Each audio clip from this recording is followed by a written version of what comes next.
Hello, I'm John with JCaldwellCustomPools, and we're out at a customer's house here in Fort Worth. And we frequently get asked questions after our 2020 heavy freeze that we had that destroyed lots and lots of swimming pools and house plumbing and etc. What do we do if we lose power at our homes, and how do we drain the equipment? So Russell and I kind of thought it might be nice to just put a video with the general steps to what to do if you see a hard freeze and you're either anticipating losing power for a long period of time, or you start to lose power and it doesn't come back on. So the very first thing is every piece of equipment here on the pad typically has water sitting in it. So the idea in most cases is to get the water out of it, right? The very first thing you want to do is you want to understand your temp sensors, okay? So this doesn't have anything to do with draining the equipment, but it's nice to know what these guys do. So this is your air temp sensor. This senses the outside air temperature. And so when you start to see the freeze temperatures coming into, the fall and winter time here in Texas, you want to make sure this is as close to correct as it can be, okay? And you can check your phone or your iPad or your computer to see what the temperature is outside. This here is your water temperature. So your freeze protection on your pool is activated off of your air. We don't care what the water temperature is, we care what the air temperature is, because our real risk is freezing and busting your pool equipment, not really freezing and busting the pool. So air temp sensor, water temp sensor. If you're going to drain the equipment, the very first thing you want to do is you want to make sure the system is in service mode, okay? And then you want to turn all the breakers off to the equipment just to be safe, okay?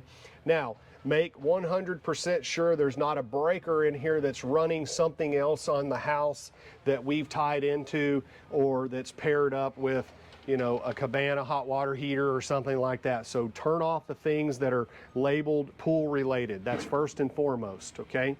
So I'll come back to that. Then basically what you want to do is you want to go to each individual pump, and there is going to be a freeze plug. Here this homeowner has a ozonator, so that the ozonator's plugged into the front freeze plug, but you'll undo this and the back. So same thing on both pumps, okay?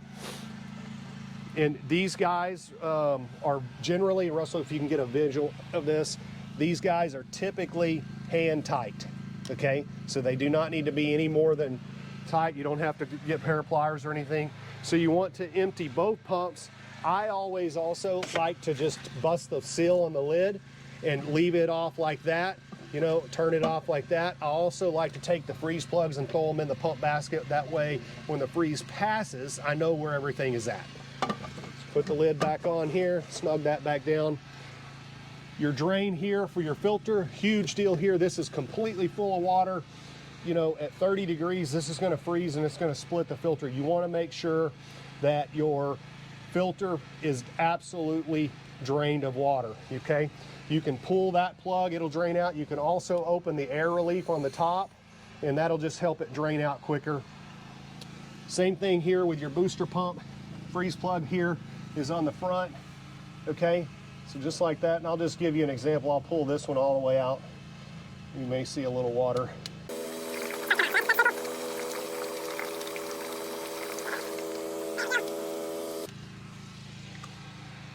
Snug that back down.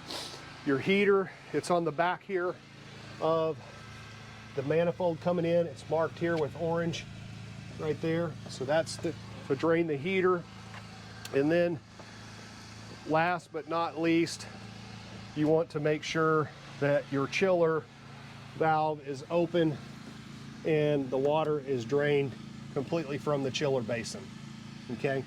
So that's the general idea behind draining the equipment, okay? Once you've emptied all the water out, put all the plugs in the pump basket, as I said, and you can leave the lids off the pumps. Basically, with anything, we know when the water freezes, it's going to try to expand. So we just want to give it enough room to expand without breaking anything. So that's typically 101 in draining the pool equipment before a hard freeze. Thank you.